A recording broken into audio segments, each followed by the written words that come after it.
From David's headline-making alleged affairs to the claims that things aren't as perfect as the Beckhams want you to believe, as well as the story that David and Victoria are desperately trying to bury right now, their family feud. David and Victoria's oldest son, Brooklyn Beckham, and his wife, Nicola Peltz, are fighting with David, Victoria, and the other Beckham children, and the feud has blown up over the summer when Brooklyn and Nicola fully separated themselves from the Beckhams and made it clear they weren't welcome in their lives. Nicola, who's the daughter of a billionaire, married Brooklyn 3 years ago, and there have been nothing but problems between Victoria and Nicola ever since. A $3 million vow renewal, not a single Beckham invited. You are about to see how Nicola turned that second wedding, a billionaire father at the altar, and a wall of PR into a public breakup with England's favorite family. If your in-laws controlled your image and the press loved them, would you cut them off completely, even from your vow renewal, or stay close for the money and global approval? Do you see Nicola as brave for walking away, or cruel for freezing out David and Victoria? Tell me in the comments, Team Nicola, Team Beckham, or everyone here is wrong. Imagine walking into a family that already survived alleged affairs, royal fallouts, and tax headlines, yet somehow you are the one treated like the crack in the perfect image.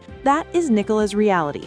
From day one, she is the daughter of a billionaire, not a person. Every tension with Victoria becomes a morality play. Self-made British sweetheart versus rude American heiress. Any normal mother-in-law friction instantly turns into problems ever since the wedding. If you are Nicola, it probably feels like the public script was written before you arrived. She is not allowed to be complex. She is a plot device threatening the Beckham brand. So when she fully separates from the family, she is not just cutting off relatives, she is rejecting a role she never agreed to play. You cannot win in a story where you entered as the villain. Scandal is their feud with their oldest son, Brooklyn Beckham, and his wife, Nicole, whose father is a controversial billionaire. And although the feud has been building for over 2 years, in the last few months, it's been bubbling to the surface as Brooklyn and Nicola have used Nicola's father's money to not only allegedly hire Harry and Meghan's lawyer, an interesting move as David and Victoria had a pretty well-documented fallout with Harry and Meghan, but Brooklyn and Nicola have also hired Harvey Weinstein's former PR master. Brooklyn and Nicola hired Weinstein's former publicist, Matthew Heldzing, who is known in Hollywood as an attack dog, the go-to crisis management specialist, and a PR guru. They hired him in June of this year, and he certainly has been hard at work over the last 3.5 months. Most people hear that list of names and think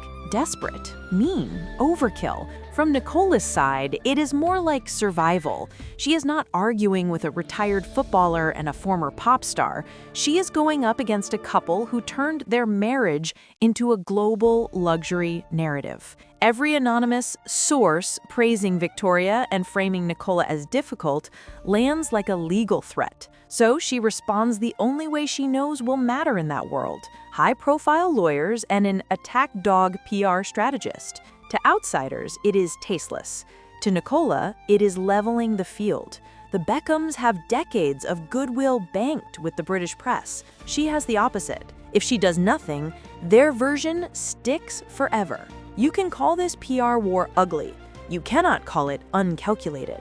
In Nicola's playbook, silence is surrender. As I said, Brooklyn's wife Nicola is the daughter of a billionaire, and neither Nicola nor her dad have very positive reputation. Nicola's dad is actually the person who introduced Elon Musk to Donald Trump, and allegedly he tried to buy his way onto the Disney board because he was unhappy about all of the women and people of color that were being included in Disney and Marvel products. There have been a lot of people over the years that have spoken out about working with Nicola, especially people who worked with her on some of the few projects that she's done. They pretty much all have claimed that they had a very poor experience working with her and that she was allegedly terrible to deal with and incredibly rude. There also have long been rumors, which I don't know whether these are true because I've never been able to find black and white proof about this. Nicola enters this feud already on trial. Her dad is tied in headlines to Trump, Musk, and hard right corporate battles. Her own career is followed by stories about bad behavior on set and extreme teenage rumors that never fully go away. None of that makes her innocent. It does explain why she might never expect a fair hearing. When press stories say the Beckhams are worried and Nicola's difficult, the public barely needs evidence. Her surname is enough. She is the rich girl whose father meddles in Disney. Victoria is the working-class theater kid who became Posh Spice. From Nicola's perspective, every conflict will be judged through that lens. The Beckhams can be complicated. She is condemned as spoiled before she speaks. If the jury is rigged against you, you stop playing for acquittal. You start playing for control. When you look at this feud through Nicola's background, does your instinct change at all? Do you still see her as the clear villain, or do you think anyone in her position would eventually snap and push back against the perfect in-law narrative? Comment whose side you would lean toward if you had to choose.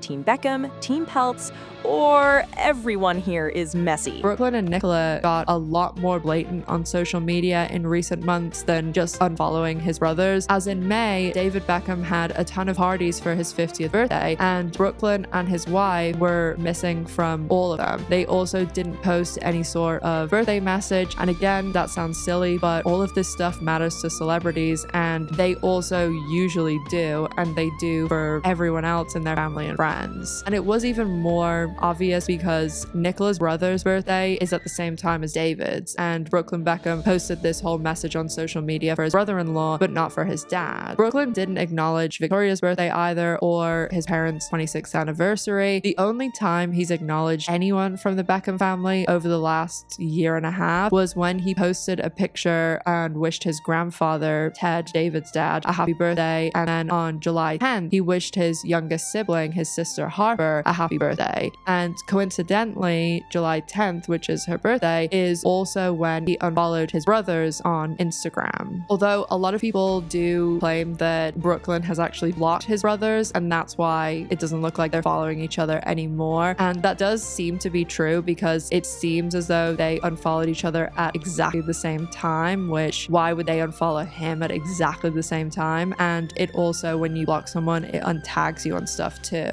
Also, just a few weeks ago, some of Nicola's friends started actually speaking out on a lot of the articles and pictures of the vow renewals. One of Nicola's closest friends said, "I love seeing people who spend years in therapy over toxic family ties coming here and judging someone who actually had the guts to walk away. Everyone's been kissing the Beckham's ass forever, and Nicola was the first to stand up for her values since couldn't care less about their fame or money. The moment they couldn't control everything, they lost it and started planting fake press to make her look bad in the public eye. I've known her for years. She's genuine, humble, and refuses to live in a fake." There was then a just random Instagram follower who made a comment about how maybe it was Brooklyn who excluded his parents, and if he really wanted them there, they would have been there, and Brooklyn ended up liking that comment. To the public, the silence on David's 50th and Victoria's birthday screams disrespect. To Nicola's camp, it is framed as healing. Her friends openly use therapy language,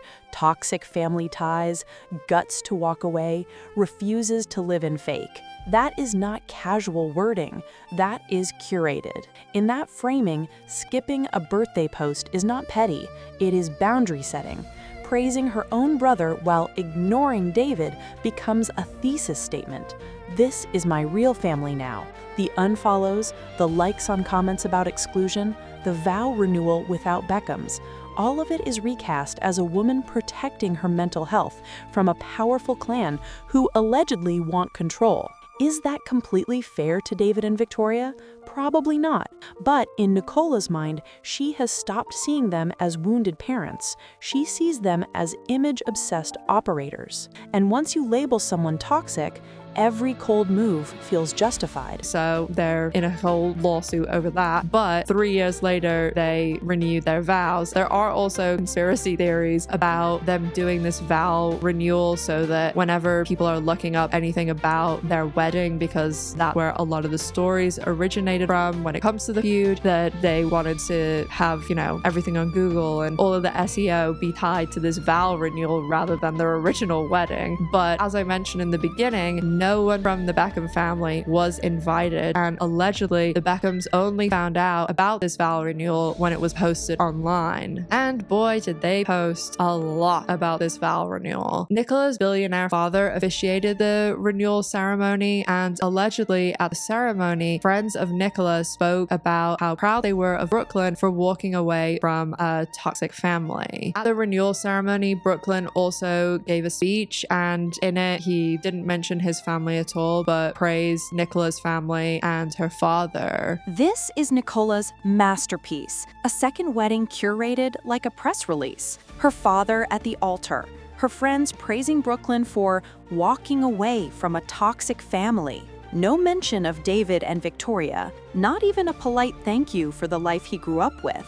From the outside, it feels like cruelty for sport. From Nicola's vantage point, it is a permanent rewrite. When people search their wedding years from now, she wants them to see her narrative first. The brave husband who chose love and truth over a controlling dynasty. Not the chaotic first wedding, not the speculation about feuds with Victoria, just a clean, glittering reboot. This is not just about romance. It is about making sure the internet remembers which family he chose. Nicola is not deleting the Beckhams. She is demoting them to background characters. Nicola Peltz will probably never be the sympathetic figure in this story. She knows that. The public sees her as the billionaire's daughter who pushed a son away from beloved national icons. Yet when you look at her actions as strategy instead of tantrums, a pattern appears. She is not trying to mend anything. She is codifying a split. High-powered PR, toxic family language, calculated silences, and a vow renewal that functions like a search engine weapon, all of it serves one goal: to ensure that Brooklyn's life, brand, and loyalty orbit her world, not his parents. Whether you see that as bravery or narcissism probably says more about your own family history than hers. But one thing is clear. In Nicola's story, the Beckhams are no longer the main characters. This video is based on publicly available sources, not professional advice.